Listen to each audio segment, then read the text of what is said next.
In this video, I'm going to talk about gluten and why I think it's misunderstood. I'm also going to help you figure out if going gluten-free is the right move for you or will it lead to nutritional deficiencies. Hi guys, if you're new here, my name is Ashti. I'm an ex-commercial pilot who quit flying to pursue a career in health and wellness. I've been studying nutrition for the past 10 years and there's one thing I've learned. There is no magic pill that is going to help us live to 100. But instead, simple lifestyle changes can have such a dramatic impact on our health. When I started my journey, I was like a lot of you, jumping from one fad diet to the next, thinking that was the key to health. But now, as I approach 40, I've learned that true wealth comes in taking care of your health every single day. On this channel, I'm here to break down the science behind health and nutrition in a way that's easy to understand and give you practical tips you can actually use in your everyday life. And I'm also a trained plant-based chef. So if you're looking for some healthy, tasty recipes, make sure to check out my Instagram for some inspiration. I'm excited to have you join me on this YouTube journey. And I hope you stick around for all the tips, recipes, and wellness goodness coming your way. If you've been grocery shopping lately, you've probably noticed gluten-free labels on everything from bread to pasta, cereals, and even snacks. But here's the interesting part. Most people going gluten-free don't actually have celiac disease. So why is this trend so popular? Are gluten-free diets actually healthier, or is gluten just misunderstood? We're going to break it all down today. I'll walk you through the science, some of the potential issues that gluten can cause, and help you figure out if cutting gluten is something that you really need to do. So let's get into it. So first, let's talk about why gluten has gotten such a bad reputation. Did you know that about 30% of Americans are trying to go gluten-free or eliminate gluten from their diet? Now, that's a pretty big number, especially considering only 1% of the population has celiac disease. Now, celiac disease is the name of the disease where gluten causes serious health problems. So why is gluten getting such a bad reputation? I personally think that a lot of it comes from gluten sensitivity. And this is where people start feeling unwell after eating gluten, but they don't have celiac disease. With so many influencers, diet books, and gluten-free products out there, it's easy to think that gluten is the problem. And the way gluten-free products are marketed today really doesn't help. They're often labeled as the healthier choice, even when that's not necessarily true. In India, the gluten-free trend is catching on as well. While gluten has been a long staple in Indian diets for centuries in the form of rotis and naan and chapati, but more and more people are choosing to go gluten-free. Statistics show that around 10 to 12% of Indians are choosing to eliminate gluten from their diets, even though celiac disease is quite rare in the country. So just like the people in the West, most of these Indians don't have a medical reason to go gluten-free. And this brings us to the issue of whether this trend is actually benefiting them. The problem is going gluten-free doesn't automatically mean you're going to be healthier. And we're going to talk about this in more detail. But first, let's get into the basics.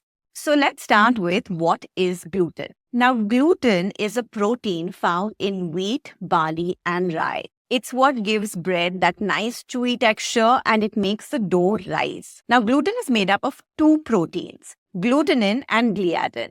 So for most people, gluten is completely harmless. In fact, it provides important nutrients and can be part of a balanced diet. But for some people, it can be a problem. So people with celiac disease, which is about 1% of the global population, gluten triggers an immune response that damages their small intestine, leading to severe bloating, discomfort, rashes, and other issues. But what about those who don't have celiac disease?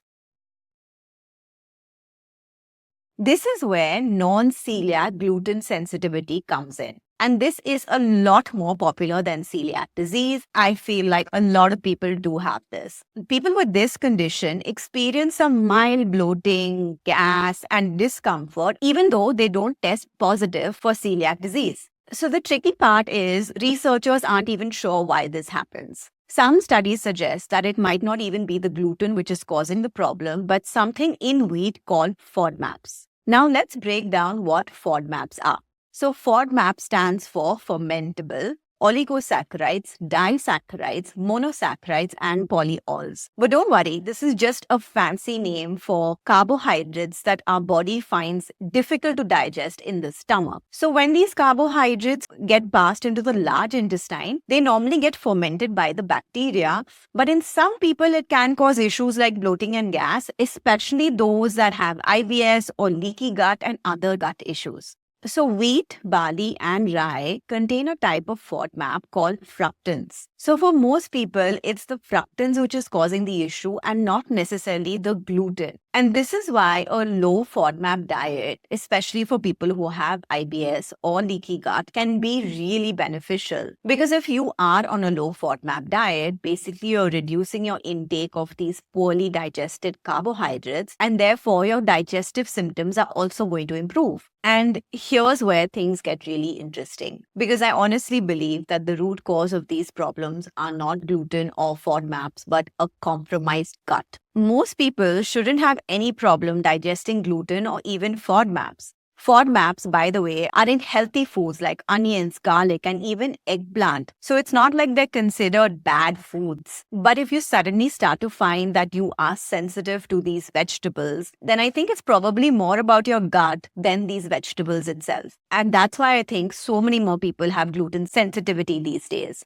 It's not because suddenly gluten has become harmful, but instead it's because most of us aren't really taking care of our gut health. And when the gut is out of balance, you're obviously going to start reacting to foods that you could digest perfectly when you were younger. So think about it. Stress, smoking, alcohol, toxins from chemical products, and even our sedentary lifestyles are all playing a role in breaking down our gut health as we get older. The more we ignore it, the more sensitive we become to all kinds of foods, not just gluten. And that's the real problem here. So if your gut lining is damaged, it makes sense that your body starts reacting to gluten or even fructans. That's why focusing on gut healing is so important. If you haven't checked out my last episode on gut health, I dive really deep into how to take care of your gut, so make sure to give it a listen. Taking care of your gut can really be the key to solving these sensitivities in the long run. But I am going to talk a little bit about gut health because, like I said, it does play a huge role in how our body reacts to gluten. So let me explain this. Now, your gut is basically lined with a protective mucus layer that acts like a barrier between your gut and the rest of your body. This layer is key to keeping everything in balance, but it can be easily compromised by things like stress, antibiotics, and even certain medications. So basically, when this protective layer becomes thin, your gut becomes compromised and it starts reacting to certain foods, not just gluten. That's why some people who were fine digesting gluten earlier in their life will suddenly start to see that they are developing sensitivities to gluten and other foods. So if you do think that you have a gluten sensitivity, then the best thing you can do is take a break from gluten for a few months and focus on healing your gut. So during this time, when you've eliminated gluten, you can focus on healing your gut. And this can be through adding in more fermented foods, eating fiber-rich vegetables. There are also some herbs that really help replenish that gut lining. And once your gut has had time to heal, you might notice that you can suddenly tolerate gluten much better or even in smaller amounts. But here's an important tip. When you do add gluten back into your diet, please make sure to add in only whole wheat sources and not all-purpose flour.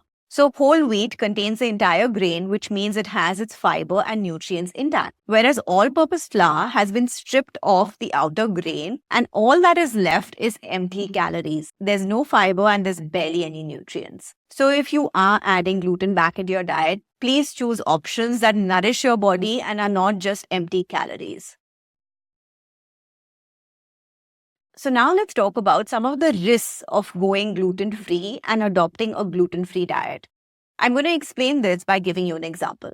So let's say you swap a whole wheat, whole grain sourdough bread for a gluten-free bread made of corn flour and tapioca flour. Now, on the surface, you might think that you have made a healthier choice because you've suddenly chosen the gluten-free bread.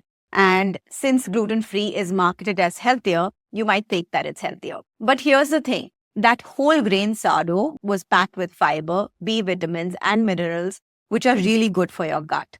It was also fermented, which means it's easier to digest. And again, your gut loves it. But on the flip side, that gluten-free bread made with corn flour and tapioca flour, it's just empty calories. It has barely any fiber and barely any nutrients. Because starches like tapioca flour and corn flour don't provide the fiber, vitamins, and nutrients that a whole grain would do. So while it's gluten-free, it's not necessarily healthier. Now, I'm obviously not saying that all gluten-free products are bad. The key is to read the ingredients. If the gluten-free product uses whole grain sources like quinoa flour or millet flour, then that's perfectly fine. But the problem is most commercially available gluten-free products have about 40 to 50 and even 60% of just starches with very little whole grain, and this can obviously be an issue. So if you do cut out gluten from your diet, please be mindful of these things. Always check the ingredients on the label and make sure you're getting all the nutrients you need. In fact, studies show that people on a long-term gluten-free diet can get some deficiencies because they're just not getting the nutrients that they would have from a whole wheat source. I honestly find it really hard to find healthy gluten-free products on the market today. And this is why I basically created a whole series on my Instagram where I share gluten-free recipes, but they're made with whole grain sources like millets. In fact, my gluten-free bread recipe, which is made of whole millets, is such a crowd favorite. I've had like tons of messages from people saying that they really love that recipe. Please check out that recipe. So now getting to the fact of, should you go gluten-free if you don't have celiac disease? My answer is, if you suspect that gluten is causing problems in your gut, then please take a break for a few months, focus on healing your gut, introducing all those foods that will help your gut, and then try reintroducing gluten. If you do decide to go gluten-free, there are lots of healthy alternatives like rice and millets and quinoa. These are really good for adding diversity to your gut. Also remember, just because something is labeled gluten-free doesn't mean that it's automatically healthier. Please read the labels, read the ingredients, and make sure you're choosing whole grain products that are minimally processed. In fact, like I mentioned earlier, many gluten-free products are highly processed and they add more fats and sugars to basically make up for that gluten. Personally, I am not gluten-free. I use a type of wheat called emmer wheat or kapli wheat, and this wheat is actually lower in gluten and it's much easier to digest. So you can also try that option, but I am very conscious of limiting my intake of all-purpose flour or maida, and I honestly don't eat that very often. Even if it's like desserts and cakes, I do try to make it gluten-free, but with like whole grain sources like millets. So to wrap things up, gluten isn't bad for everyone. Obviously, for people who have celiac disease or gluten sensitivity, then it makes sense to go gluten-free. But for the rest of us, gluten can be a part of a healthy diet. I think the key here is listening to your body and trying to understand what is happening in there. If your body reacts to gluten, try taking a break for some time and then seeing how it feels. And like I mentioned earlier, please make sure you're getting in all your nutrients if you are going gluten-free. I'd love to hear from you. Have you tried going gluten-free or are you thinking about it? Let me know in the comments and I'd love to hear your thoughts. If you like this episode and want to know more about the gut and how to heal it, then make sure to check out this video of mine. I'll see you in the next episode of Wellness with Ashti.